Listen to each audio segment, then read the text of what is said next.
Hey guys, welcome to Food is Good, and today we're going to be preparing an Easter meal today. So we're going to be making a brown sugar ham, green bean casserole, macaroni and cheese, and my favorite, deviled eggs. What's Easter without eggs, right? Funny story about that. See you in a second.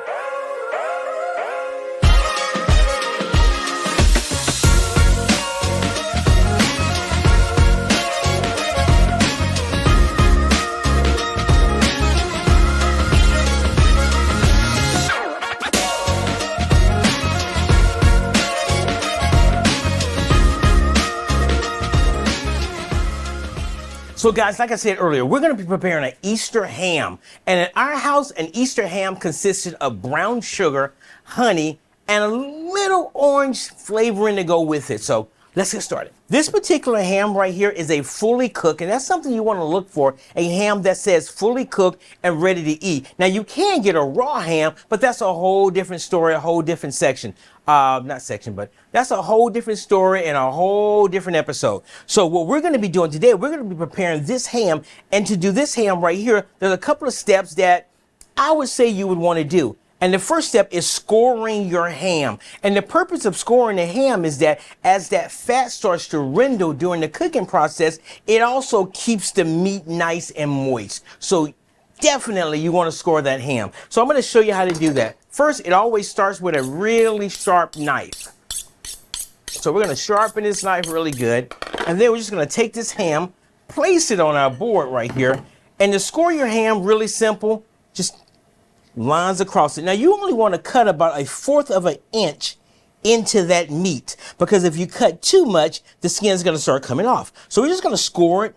And it gives a beautiful presentation at the end also. Because once we finish scoring this ham, we're going to go ahead, put it in the oven, and bake it off. Now the secret when you're baking that ham off is to bake it off 13 minutes per pound. So this is a 7.5 pound ham. I'm not about to do that exact math, but it's going to be somewhere around 1.5 hours in the oven, maybe 1 hour and 45 minutes. So once we've cut one way, we're just going to make little squares and cut back the other way. Whenever you're using a knife, like I tell you all the time, the most important thing is don't cut yourself. But notice we're only putting this knife about 1/4 of an inch inside of it. And like I said, it's going to be absolutely beautiful. So almost got it there. Okay, come back to the other side, and we're going to do the exact same thing this way right here. Exact same way. A sharp knife makes everything possible. It's like working on a car and not having the right tool. It's awful. So anyway, we got the ham all scored. Only took a second to do that. Now, here's the part right here. Your kids are going to love it. When you get your roasting pan, we went ahead and put a little water in the bottom of that roasting pan.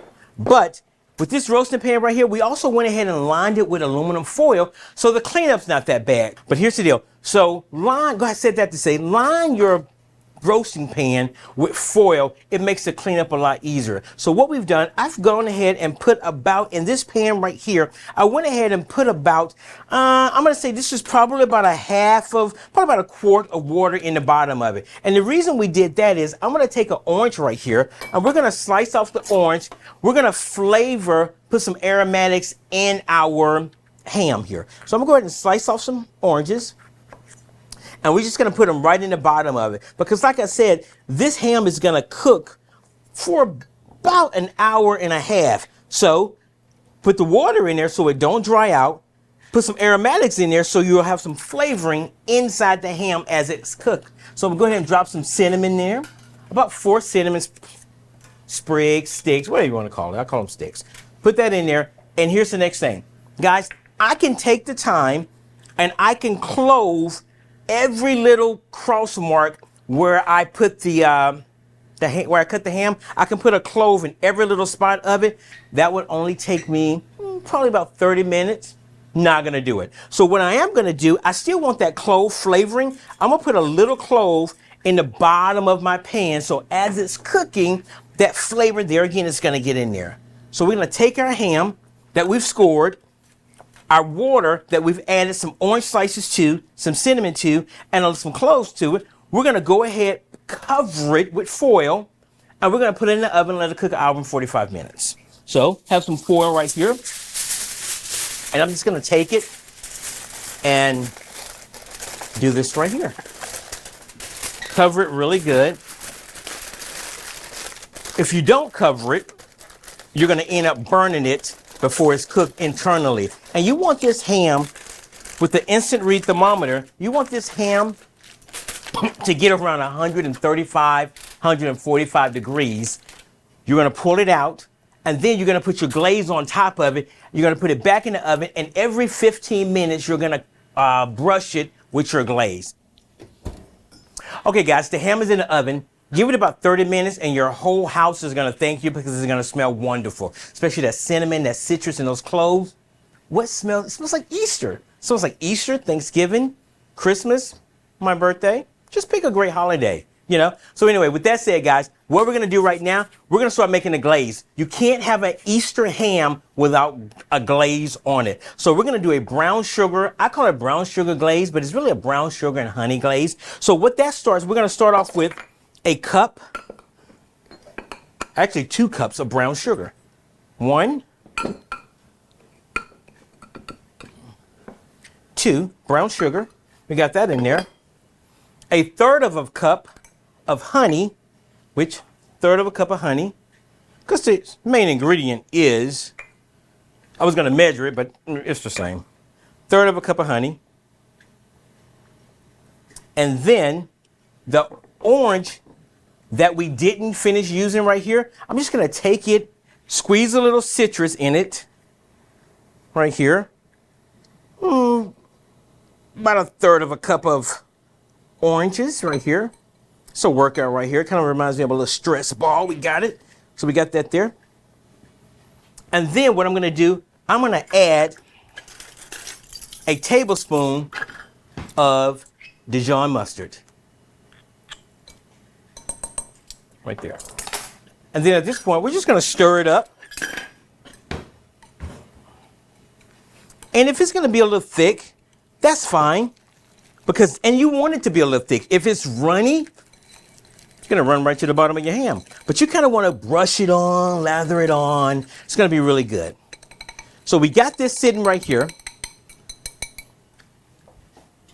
I'm just gonna sit it to the side because that ham has got to finish cooking. So guys, while the ham is cooking, we're gonna go ahead and start on the next thing, which is green bean casserole. When you're making a green bean casserole, something else I also use is cream of chicken. Guys, I'll go to the store every single time and buy cream of chicken. It's just quick and it's easy. Just put this cream of chicken in here. It's such a small can. I'm gonna use a small spoon to get it out, you know. Desperate times calls for desperate means. Is that what it is? Or desperate measures? I don't know. Anyway, small spoon it is. So, probably gonna have to do one more. And these are, I believe these are like 10-ounce cans. So they're small. We're gonna mix it up, put it in the oven, put a little salt in it. Now, if you wanna step it up a notch, you can put some mushrooms in it, slice some mushrooms. I'll put some mushrooms in it. You can put some onions in it if you wanna step it up. But when you have picky eaters in my house, onions don't go over too well, nor green mushrooms. So we're just gonna stir it up right here, get it nice and incorporated, because we're gonna put it in the oven and we're gonna cook it off 45 minutes, or when it starts to bubble around the edges. So guys, we're gonna put this in the oven, let it cook 25, 35 minutes. The telltale sign is when it starts to bubble around the edges. So we're just gonna put it in the oven right here.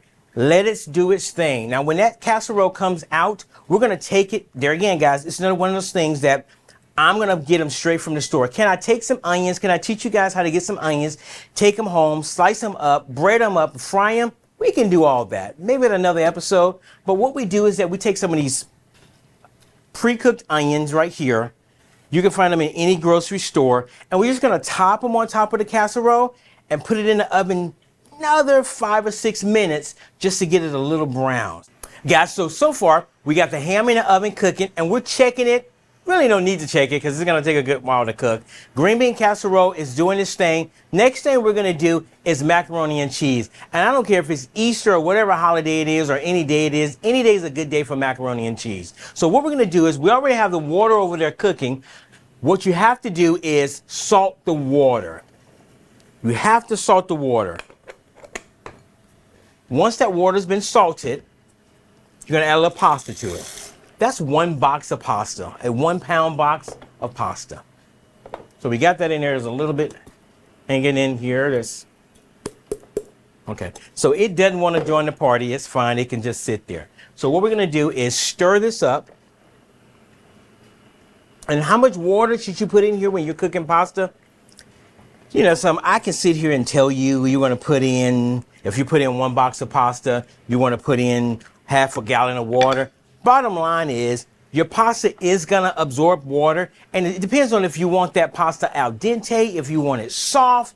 It doesn't matter how much water you put in there. The secret is just to watch it to make sure your pasta doesn't overcook. So what I'm going to do is I'm going to move that pasta from here over to here and let it do its thing. So I'm going to cut that on. That's right there. While my pasta is boiling away, pasta takes about 8 minutes to cook. So while that pasta is cooking, it gives me enough time to start working on my cheese sauce. So while my pasta is cooking on the stove, what I'm going to go ahead and do is add a little butter to this. So what we're going to do is while that butter is starting to melt in here, I'm going to go ahead, once the butter melts a little bit more, we're going to add in a little AP flour. I'm going to cook this flour just a little, not too much, because I'm not really making a gravy. I just don't want the flour to be, that's what I'm looking for. I don't want the flour to taste, I don't want it to taste floury, if that makes sense. So while this is cooking, I'm not going to let it cook a whole lot. As a matter of fact, I'm going to pull it off the eye just a little because I don't want it to get away from me. I'm going to add in a little half and half, and then I'm going to let that heat up just a little. And then we're going to incorporate our cheeses with an S at the end of it because I believe the more cheese, the better. And we're going to use 2 different types of cheese in here. Some people use a cheddar cheese. That's fine. You can use that. Like I said, I've made it so many different ways. The cheese that I see works the best for me, I use a easy melt cheese. It's just a much smoother taste.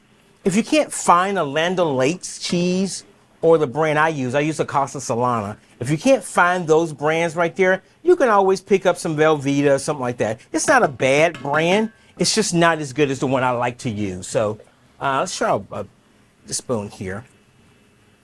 So we're just going to stir it up. Make sure you don't have any lumps in it. And this is going to thicken up pretty quick. I'm probably going to have to add a little bit more half and half to it.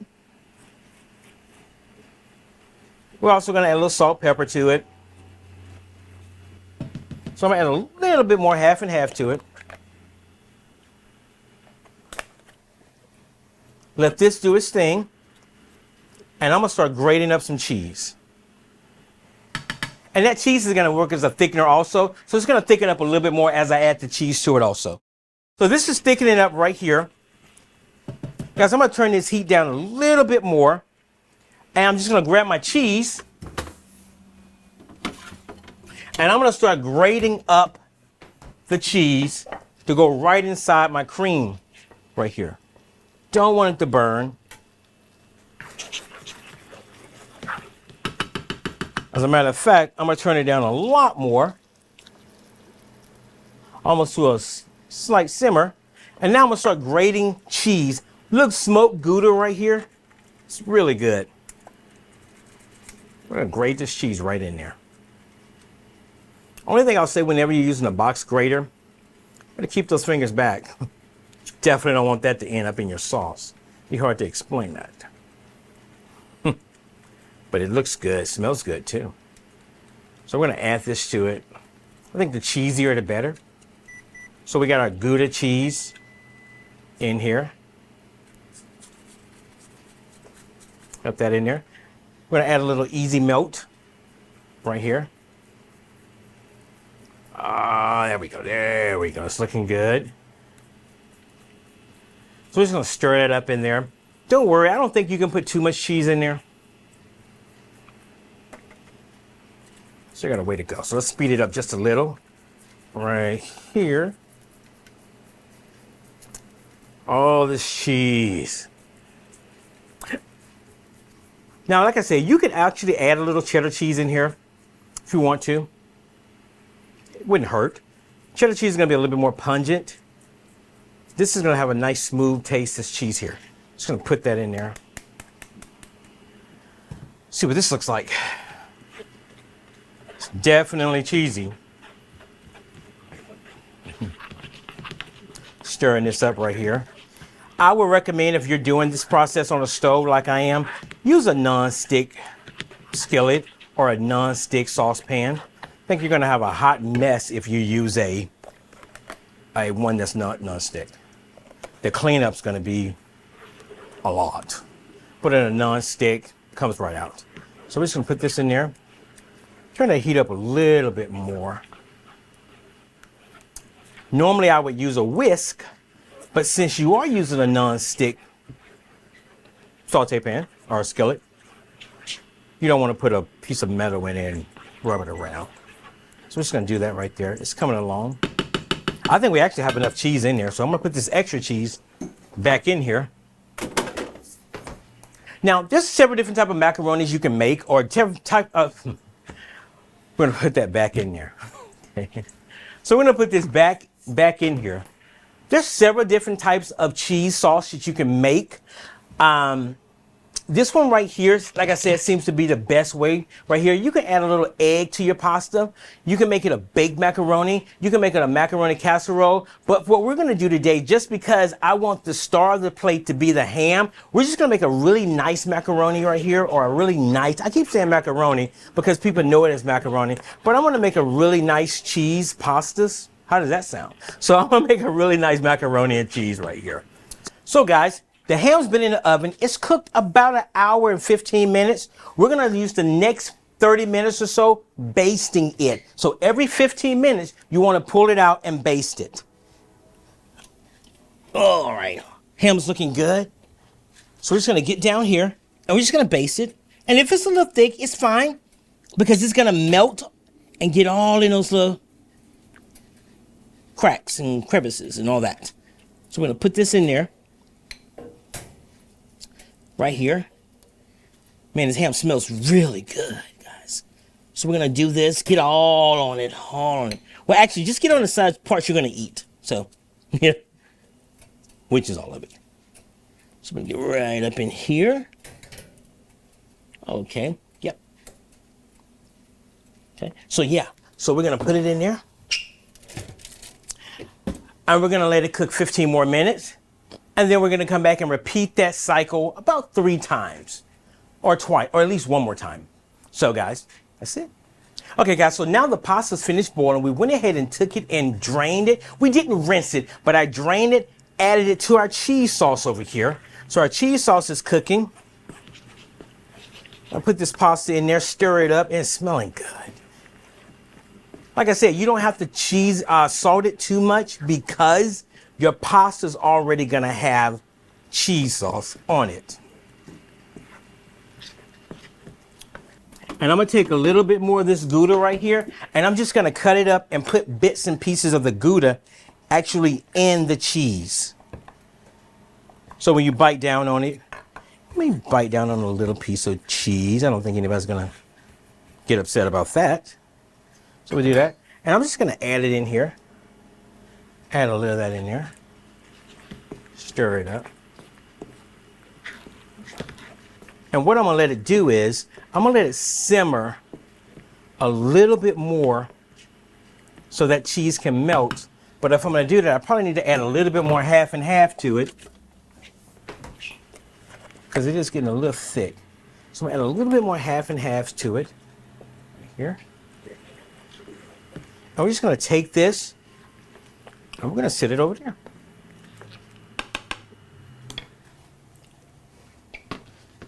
So guys, our macaroni is sitting to the side over here. I'm gonna go ahead and check on the green bean casserole, which should be done. Definitely smells done. Oh, it looks good. So we're gonna take it, bring it over here, and I am going to top it with some onions. A little crunch to it. When you're eating, it's all about texture. So the green bean casserole is gonna be nice and soft and mushy. It's not too good, does it? Nice and soft. So we've added the onions to it, and our green bean casserole is gonna be nice and creamy. So what I'm gonna do right now is, now that I've put the onions on top of it for the crunch, I'm gonna add a little paprika on top of this right here. So I'm gonna grab a little paprika, sprinkle it on top, all about color, and we're gonna stick it back in the oven probably about 5 minutes, just so the flavors can all come together. But it's done. For all intents and purposes, it is done. So that's in. Guys, it's smelling amazing. So like I said, guys, what's Easter without deviled eggs? When I was growing up, someone asked me, no, does bunnies have eggs or lay eggs? And I naively thought they did. It was that Cadbury bunny commercial that messed me up.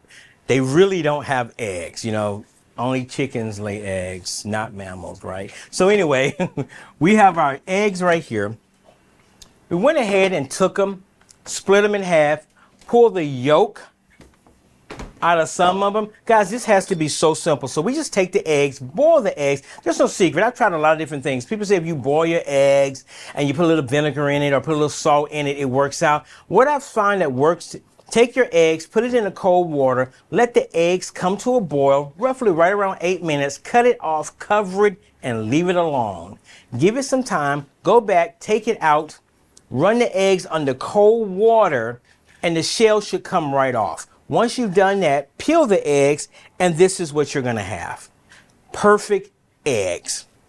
So we're gonna go ahead and take the yolk, put it in here, and then with this right here, real simple, we're just gonna put some mayo in here. Little mayo right here. That's about a half a cup of mayo.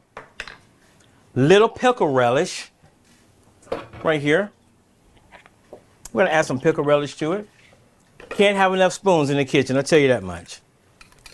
Right here, add some pickle relish to it. Right here.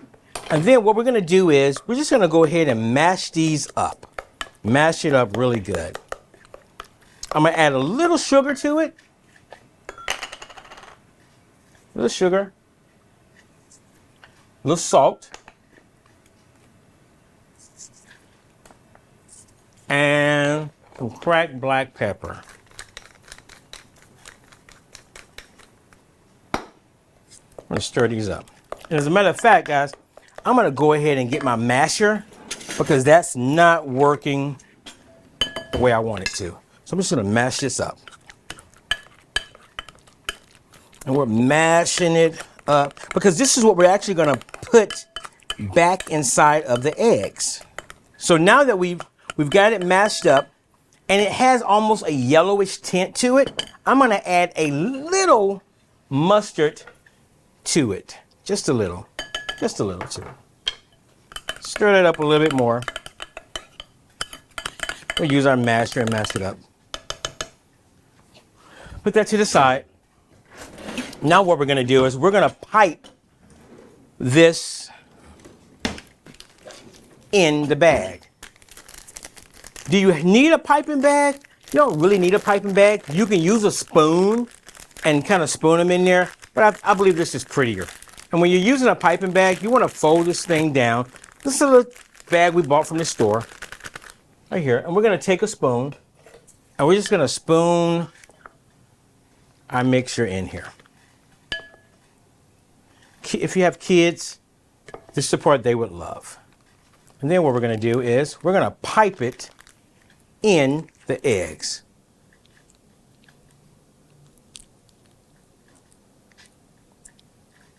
Really simple.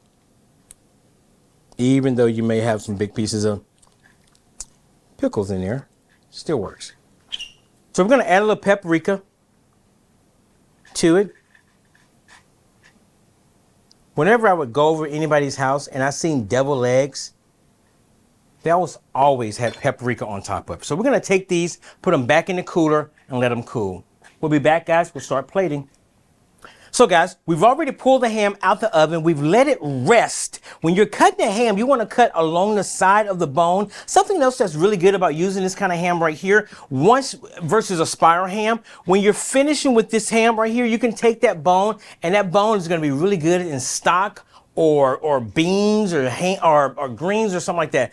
You can always, there's always a good time for ham bone. So that's what this is right here. So we got the ham sitting here. I'll show you another piece of it, just showing you how you cut along the side of the bone here. Cut along the side of it. It already hit an internal temperature of 165. But like I said, the ham was already done. It was already done. It's definitely tender. I can smell the flavors from the aromatics that we put in earlier. So what I'm going to do now, we're going to start plating. I'm going to go ahead and pull out my green bean casserole, plate up my macaroni, pull out the deviled eggs. Guys, you're going to love it. So let's see what we got here. Oh my goodness, it looks good. So green bean casserole definitely bubbling on the side. That's how you can tell it's done. So we're going to take it, put it right here also. And then the macaroni, we're just going to pull it a little closer right over here. And we're going to start plating. For first thing we're going to do is we're going to go ahead and put some green bean casserole on the plate. Guys, this is what your green bean casserole should look like. Looks really good. Green bean casserole, some macaroni, or a lot of macaroni.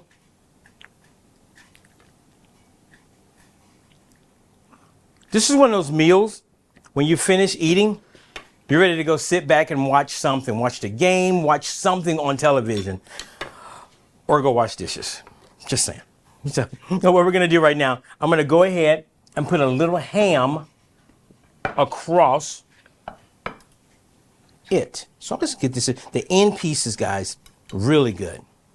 Take the ham, put that ham right here. And last but not least, the deviled eggs. And in my family, they just put them right on the plate. So that's what we're going to do. We're just going to take it and put it right here on the plate. We're going to do 3 of them.